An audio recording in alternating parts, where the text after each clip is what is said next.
నమస్కారం. ద్వాదశ రాశుల వారికి ఈ సెప్టెంబర్ మంత్లో ఏ రాశి వారికి ఎలా ఉండబోతుంది అన్న విషయాలను తెలియజేయడానికి ఈరోజు మనతో పాటు ఉన్నారు ప్రముఖ జ్యోతిష బ్రహ్మ బిరుదాంకితులు డాక్టర్ గుంటెపూడి శివసుధీర్ శర్మ గారు. మరి వారితో మాట్లాడి ఈ సెప్టెంబర్ నెలలో ఏ రాశి వారికి ఎలా ఉండబోతుందో అన్న రాశి ఫలితాలను తెలుసుకుందాం. నమస్కారం గురుగారు. శ్రీమాత్రే నమః. శ్రీ గురుభ్యో నమః. గురుగారు, కన్యా రాశి వారికి సెప్టెంబర్ మాసంలో వారి యొక్క గ్రహస్థితి ఎలా ఉందో, ప్రతికూలంగా ఉందా అనుకూలంగా ఉందా అన్న విషయాలను తెలియజేస్తారా? తప్పనిసరిగా నాన్న. కన్యా రాశి వాళ్ళకు కూడా కొంత మేరకు ప్రతికూలత ఎక్కువ కనపడుతుంది నాన్న. అంటే భయపడాల్సిన అవసరం లేదు. ప్రతి సమస్యకు ఒక పరిష్కారం ఉంటుంది కదా. తాళం చెవి రెండు ఒకటేసారి తయారవుతాయి. తాళం లేకుండా తాళం చెవి ఉండదు, తాళం చెవి లేకుండా తాళం ఉండదు.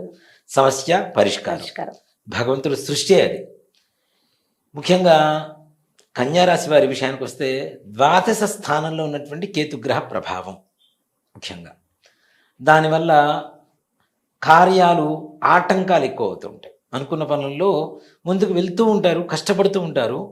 అయిపోయింది అనుకున్న క్షణానికి మరలా తిరిగి రివర్స్లో ఉంటుంది, స్టార్టింగ్ పాయింట్కి వచ్చేస్తుంటుంది. దీనివల్ల ఎక్కువగా మానసికమైనటువంటి బాధ ఎక్కువగా ఉంటుంది. అలాగే ధనపరంగా కూడాను వీళ్ళకి ఒక మాట చెప్పాలంటే కొంత మేరకు పర్వాలేదు, అవసరానికి తగ్గట్టుగా ఆదాయం వస్తూ ఉంటుంది.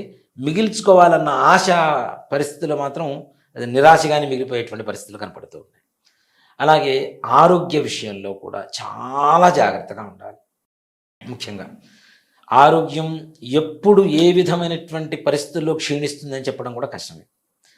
అట్లానే వీళ్ళకి అతి చల్లదనం వల్ల వచ్చేటువంటి అనారోగ్యాలు, అంటే కోల్డ్, జలుబు వల్ల వాటిని సైనస్ ఇట్లాంటివి ఉంటాం కదా, అట్లాంటివి అటాక్ అయ్యేటువంటి ఛాన్సెస్ కూడా కనపడుతూ ఉన్నాయి చంద్రగ్రహ నిచ స్థితి వల్ల. అలాగే ఈ కన్యా రాశిలో ఉండేటువంటి విద్యార్థులు కూడా అధికంగా కష్టపడవలసినటువంటి పరిస్థితి. మామూలు ఉత్తీర్ణత కోసం కూడా ఎక్కువ కష్టపడాలి. ఏదో మామూలుగా సోసోగా చదివాము రాసి వచ్చాము అంటే ఫలితం దక్కడం అనేది చాలా కష్టంగా ఉంటుంది. అలాగే వివాహ ప్రయత్నాలు ఈ నెలలో ఏమన్నా ఉంటే అసలు చేయవద్దనే చెప్తా. 1-2 సార్లు ప్రయత్నం చేసి నిరాశగా నిస్పృహలకు లోనవుతూ చివరికి ఒక మెంటల్ డిప్రెషన్ వచ్చేస్తుంటుంది, జీవితం మీద నిరాశ కలిగిపోతూ ఉంటుంది. దానికన్నా ఈ సమయంలో అవ్వదు అనేటువంటి పరిస్థితి ఉన్నది కాబట్టి అసలు ఈ సమయంలో వాళ్ళు ప్రయత్నం చేయకపోవడమే మంచిది. సంతాన విషయంలో కూడా అదే జరుగుతుంటుంది నాన్న. సంతానం నూతనంగా గర్భిణీ ధరించడం అనేటువంటిది జరగడం అనేది చాలా కష్టంగా మారుతూ ఉంటుంది. అలాగే సంతానం కలుగుతుందా లేదా అనేటువంటి ఒక అనుమాన స్థితి కూడా కలిగేటువంటి పరిస్థితులు ఉన్నాయి. కానీ భవిష్యత్ కాలం మంచిగానే ఉంటుంది, సంతాన యోగం కలుగుతుంది, దాంట్లో ఏమాత్రం కూడా అనుమానం లేదు. ముఖ్యంగా ఆడవాళ్లకు ఉండేటువంటి ఋతుక్రమ సమస్యల్లో ఈ నెలలో వీళ్ళు చాలా జాగ్రత్తగా ఉండాలి. దానివల్ల ఎక్కువ ఇబ్బందులు పడేటువంటి పరిస్థితులు, బీపీ, షుగరు, థైరాయిడ్ ఇట్లాంటివి తొందరగా అటాక్ అయ్యేటువంటి ఛాన్సెస్ ఎక్కువగా ఉన్నాయి. కాబట్టి తగిన జాగ్రత్త అవసరం. ఇవన్నీ కూడా ఎందుకు వస్తాయి? అతిగా ఆలోచిస్తే వస్తాయి. ప్రమాదాలు ఉంటాయి నాన్న, ప్రమాదం లేని జీవితం ఉంటే ఏమీ లేదు.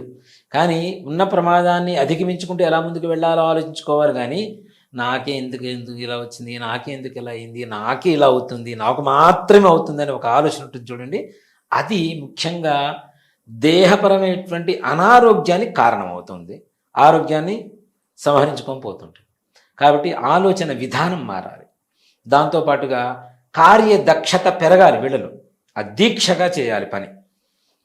మామూలుగా ఏ పని అంటే ఇందాక విద్యార్థుల గురించి చెప్పుకున్నాం. మన విద్యార్థుల గురించే కాదు, వీళ్ళు ఏ రకమైనటువంటి పనులు చేపట్టినా వాటి మీద దృఢంగా సంకల్పంతో ముందుకు వెళ్ళగలిగితే వీళ్ళు అనుకున్నంత కాకపోయినా కొంత మేరకు సఫలీకృతులు అవ్వడానికి అవకాశం కనబడుతూ ఉంటుంది వీళ్ళకి. అలాగే ఉద్యోగస్తుల వ్యవహారానికి వస్తే తస్మాత్ జాగ్రత్త అని చెప్తా. దీనికంటే వీళ్ళకి ప్రమాదం పొంచి ఉంది, సస్పెండ్ అయ్యేటువంటి అవకాశాలు ఉన్నాయి. గవర్నమెంట్ ఉద్యోగస్తులు, ప్రైవేటు పరమైనటువంటి వాళ్ళకు కూడా ఉన్నటువంటి ఉద్యోగం ఊడిపోయి మరలా ఇంకో కొత్త జీవితం కోసం, కొత్త జీతం కోసం, కొత్త ఉద్యోగం కోసం వెతుకోవాల్సినటువంటి పరిస్థితులు కనపడేటువంటి అవకాశం ఉన్నది. కాబట్టి ఉద్యోగం చేసే చోట ఒకటే చెప్తానన్నా, కొత్త దేవుడి కంటే పాత దయ్యం నయం, బెటర్. కొంతవరకు ఉన్న చోటనే జాగ్రత్తగా చేసుకుంటూ ఉంటే కొత్త ఉద్యోగం కోసం వెతుకోవాల్సిన అవసరం ఉండదు. అంతేకాకుండా అధికారుల దగ్గర నుంచి వీళ్ళకి లేనిపోని చీవాట్లు పడుతూ ఉంటాయి. రాజకీయపరమైనటువంటి విషయంలో తీసుకున్నా కూడా ఇదే పరిస్థితి కనపడుతూ ఉంది. వీళ్ళకి ఉన్నత స్థితి రావడం తీసి పక్కన పెట్టి ఉన్న స్థితిని కాపాడుకోవాల్సినటువంటి పరిస్థితి. దానివల్ల దీన్ని కాపాడుకోవడానికి వీళ్ళకి ఈ నెల మొత్తం సమయం సరిపోతుంటుంది ఉన్న ఉన్న పరిస్థితిని కాపాడుకోవడానికి. కాబట్టి ఆ విధంగా కూడా తగిన జాగ్రత్తలు తీసుకోవాలి. ఇక్కడ మీకు సలహా ఇచ్చేటువంటి వాళ్ళు మీకు తప్పుడు దారిని పట్టించేటువంటి సలహాదారులు ఎక్కువ దగ్గర అవుతూ ఉంటారు. మీరున్న డిప్రెషన్కి ఎవరు ఏ సలహా ఇచ్చినా తీసుకోవడం, తద్వారా ముందుకెళ్ళిపోదాం అనుకోవడం కూడా పొరపాటే. 1-2 సార్లు ఆత్మవంచన చేసుకోండి, ఆలోచన చేసుకొని ముందుకి అడుగు వేయడం అనేటువంటిది సూచించదగినటువంటి విషయం. విదేశీ ప్రయాణాల కోసం ప్రయత్నించేటువంటి విద్యార్థులకు కూడా కొంత మేరకు పట్ల కన్యారాశి వాళ్ళలో 100లో 95 మందికి సానుకూలత ఉంటుంది. అంటే 95% సానుకూలత కనపడుతుంది. ఆ మిగిలిన 5% అనేది కొంచెం కష్టపడితే ముందుకు వెళ్ళడానికి అవకాశం ఉంటుంది. తప్పనిసరిగా మంచి యోగం కలుగుతుంది. ఇక అనారోగ్య పరిస్థితి ఇంట్లో, అది కూడా కొంతమేరకు భయానకంగా కనబడేటువంటి పరిస్థితి. మగవాళ్ళకైతేనేమో హృద్రోగాలు, గుండెకి సంబంధించినటువంటి బాధలు ఇట్లాంటివి. ఆడవాళ్ళకి ఇంతగా చెప్పుకున్నాం మనం, ఋతుక్రమ సమస్యలకి ఏదైతే ఉంటాయో అట్లాంటి వాటికి సంబంధించినటువంటి సమస్యలు ఎక్కువగా ఎదురయ్యే అవకాశం ఉంది.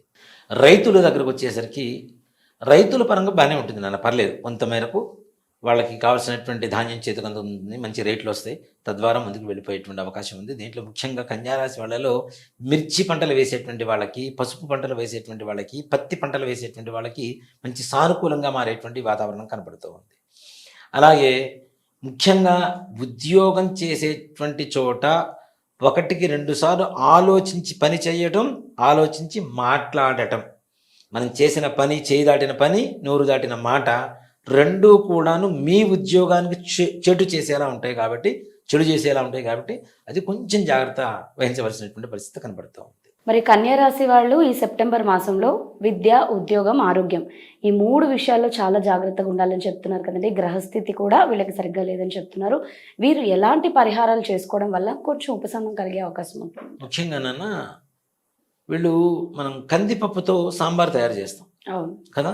సాంబార్ తయారు చేసి చిక్కగా, పప్పు ఎక్కువగా వేసి బాగా చిక్కగా తయారు చేసి అన్నం కలిపి దాన్ని ఒక 7 ప్యాకెట్లు పొట్లాలు కట్టుకొని దేవాలయానికి వెళ్ళి సుబ్రహ్మణ్యేశ్వర స్వామి వారిని, నవగ్రహాలని ఆరాధన చేసుకొని చక్కగా ఈ సాంబార్ అన్నం తీసుకొచ్చి బయట ముష్టి వాళ్ళు ఉంటారు కదా, బీదనారాయణులు, వాళ్ళకి దక్షిణ సహితంగా ఏదైనా కాయిన్స్ ఇంట్లో నీళ్ళల్లో తడుపుకొని తీసుకుని వచ్చి ఒకళ్ళకి ఒక ప్యాకెట్ ఇవ్వడం, ఒక కాయన్ ఇవ్వడం, ఇంకోళ్ళకి ఇంకో ప్యాకెట్, ఇంకో కాయన్, అట్లా 7గురికి ఈ 4 మంగళవారాలు చేసినట్టయితే కొంతమేరకు ధనపరంగా, ఆరోగ్యపరంగా, కుటుంబపరమైనటువంటి విషయాల్లో కూడాను సంపూర్ణమైనటువంటి ఫలితాలు పొందడానికి అవకాశం కనబడుతుంది. అలాగే అండి. మరి కన్యా రాశి వాళ్ళకి ఇన్ని ప్రతికూల ఫలితాలు ఉన్నప్పటికీ కూడా వారికి చక్కటి పరిష్కారాన్ని అయితే తెలియజేసినందుకు ధన్యవాదాలు. శ్రీమాత్రే నమః. శ్రీ గురుభ్యో నమః.